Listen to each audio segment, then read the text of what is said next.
भानगढ़ की रत्नावली की कथा। भानगढ़ का राजमहल। महल में राजकुमारी रत्नावली दर्पण के सामने बैठी हैं। उनकी सहेलियां गहनों और फूलों से उनका श्रृंगार कर रही हैं।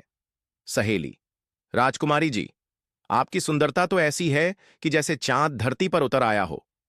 रत्नावली मुस्कुराकर: सुंदरता ईश्वर का आभूषण है, पर बुद्धि ही सच्चा गहना है।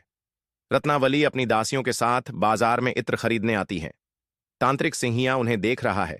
उसकी आंखों में वासना और लालच है। सिंहिया मन में: यह राजकुमारी, यह तो अप्सरा है। अगर यह मेरी हो जाए तो मेरा नाम इतिहास में अमर हो जाएगा। मुझे अपनी विद्या का सहारा लेना होगा। वह इत्र की शीशी में जादुई मंत्र डाल देता है। सिंहिया धीरे से: जो इस इत्र को लगाएगी वह मेरे वश में हो जाएगा।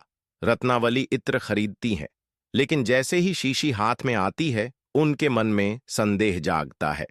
रत्नावली सहेली से: इस शीशी से अजीब सी गंध आ रही है। यह साधारण इत्र नहीं। वे तुरंत शीशी पास के बड़े पत्थर पर पटक देती हैं। शीशी फूट जाती है और मंत्र का असर पत्थर पर हो जाता है। पत्थर लुढ़ककर सीधे तांत्रिक पर गिरता है। तांत्रिक पत्थर के नीचे दबा तड़प रहा है। उसकी आंखों में रोष और बदला है।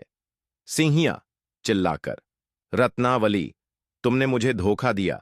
मैं भले ही मर जाऊं, पर याद रखना, यह भानगढ़ कभी बस नहीं पाएगा। यह नगर, यह किला सदा वीरान रहेगा। इतना कहकर वह प्राण त्याग देता है। काल का चक्र। कुछ ही वर्षों बाद भानगढ़ पर आक्रमण होता है। युद्ध, अकाल और महामारी से पूरा नगर उजड़ जाता है। नरेटर की आवाज: तांत्रिक का श्राप सत्य हुआ। भानगढ़, जो कभी राजसी वैभव का प्रतीक था, आज सिर्फ खंडहरों में बदल गया। कहते हैं, रत्नावली की आत्मा आज भी उस किले में भटकती है, और तांत्रिक की परछाइयां भी।